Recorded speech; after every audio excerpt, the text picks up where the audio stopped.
walk through the door. Just edit this bit out.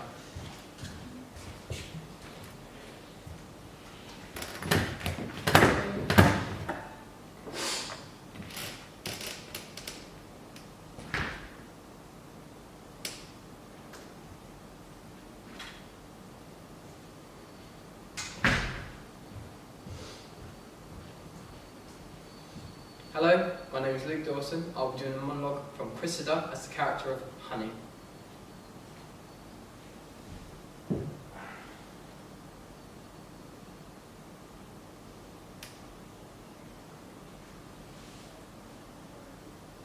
Well, it's different at different times. Well, when you're young, you're just a child being clever. Then when you get older, when the other boys, they get taller and clumsier and their voice drops 2 million pegs. We don't do that. We hang on.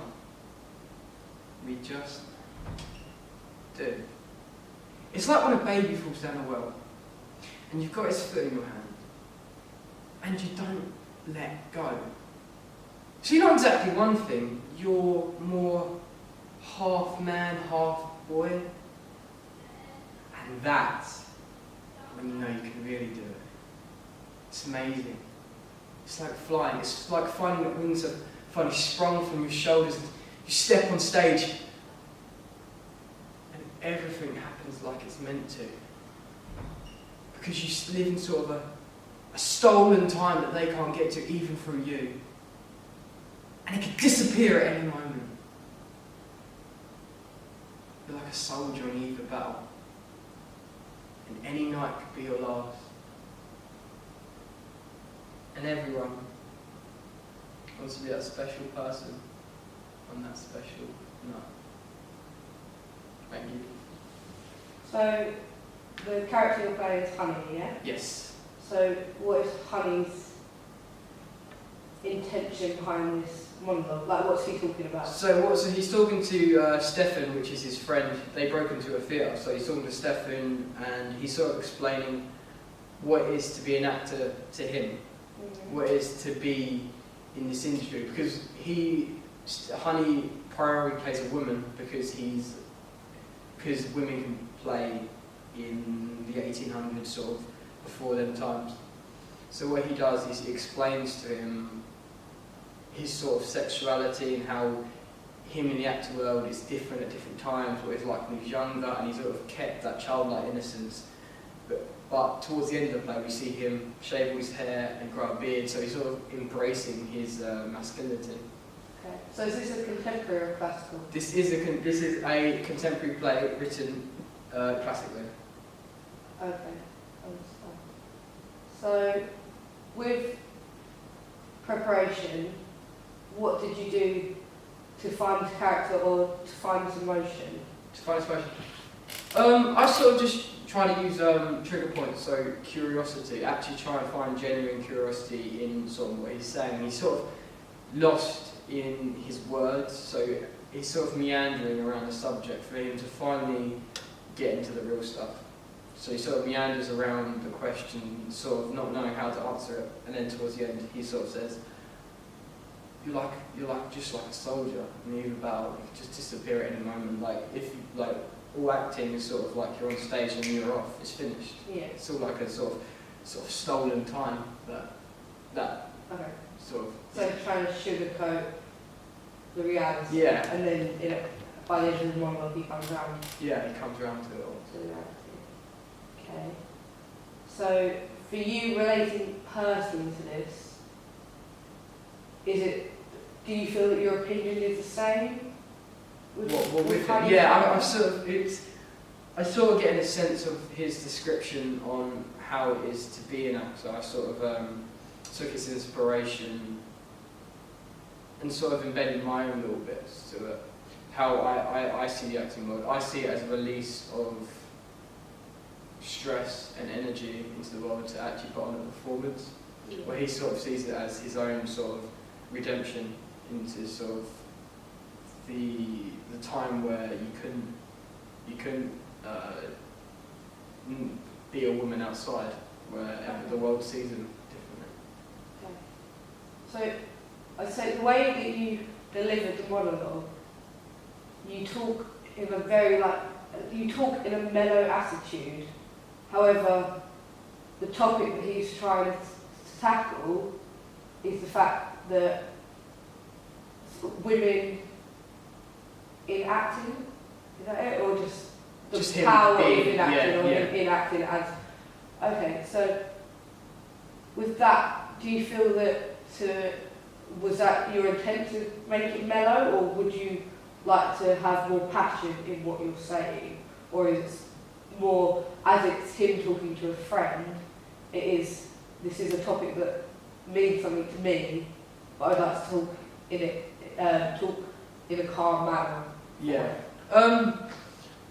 I do sort of struggle to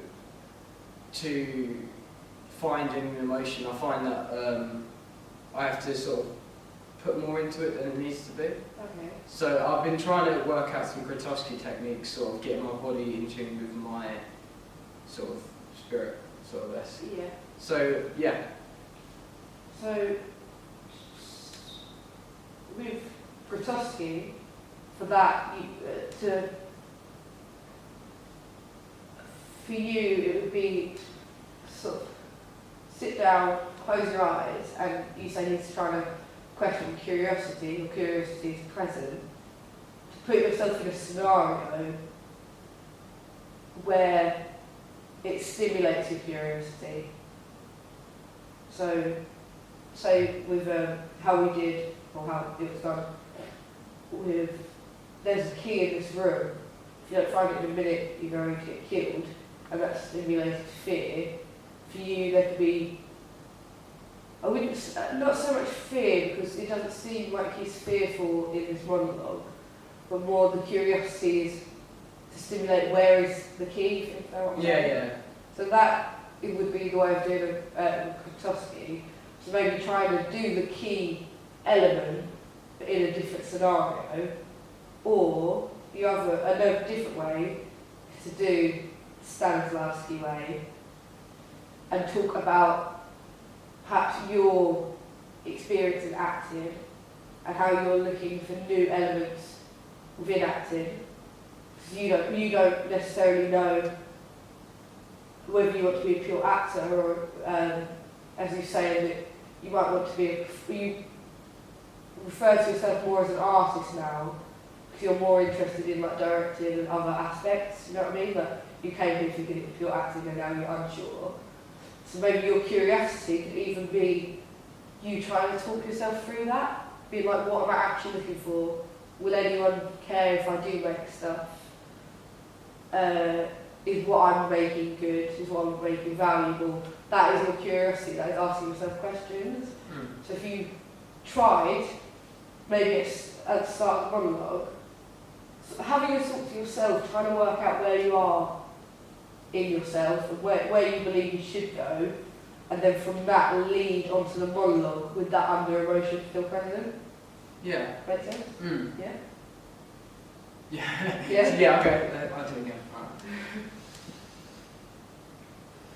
So if you want to talk out loud, if that's one, or you go for the Grotowski one, and it's like... So talk through how I feel and then snap into the monologue. Literally, yeah. So I could be like... Think of an example. No, I think I got talk about like, yeah, say if I talk about I'm angry at this person's really annoying me, more specifically to an actual person, but like I'm really angered by this person, and then I go into the Lady Macbeth monologue. Lady Macbeth talks about anger towards Duncan. Yeah. Not Duncan. Yeah, but that's how it goes. Okay, I think I get it. So a few years, I think it was the Christmas last year, we did a panto, and it wasn't going as well as we thought because the teacher, I believe our director, took it in a way that didn't really work with Panto West. They tried to change the Wizard of Oz into like modern technology, and it sort of was a little bit shaky. But when we actually got it to stage, one night, it was a very final night, and this kid said to me, he said, put everything into it because it will be your last time doing this panto. And it sort of stuck with me. And then on the very last night, me not even genuinely realising, we got this wonderful standing ovation. I just started just laughing, just genuinely laughing.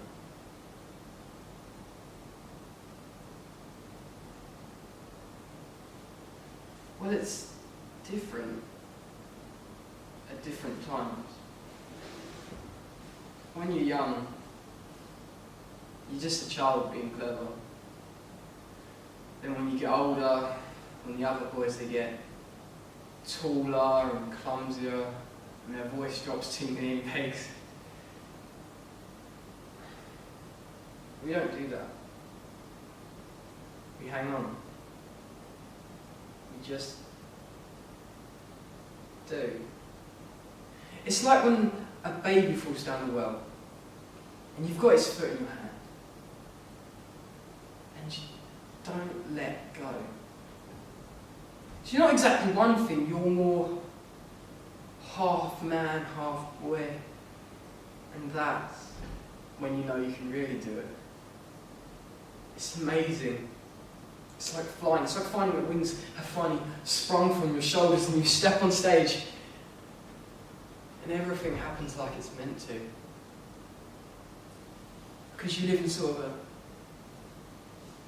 a stolen time that they can't get to, even through you. They could disappear at any moment.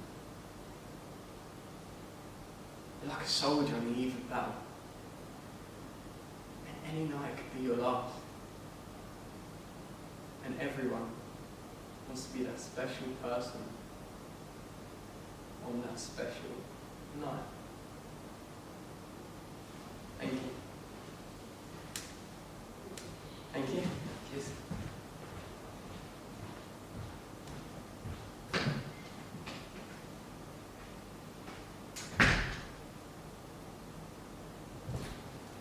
Right, look now. Do you want to go? Do you want to do your political speech?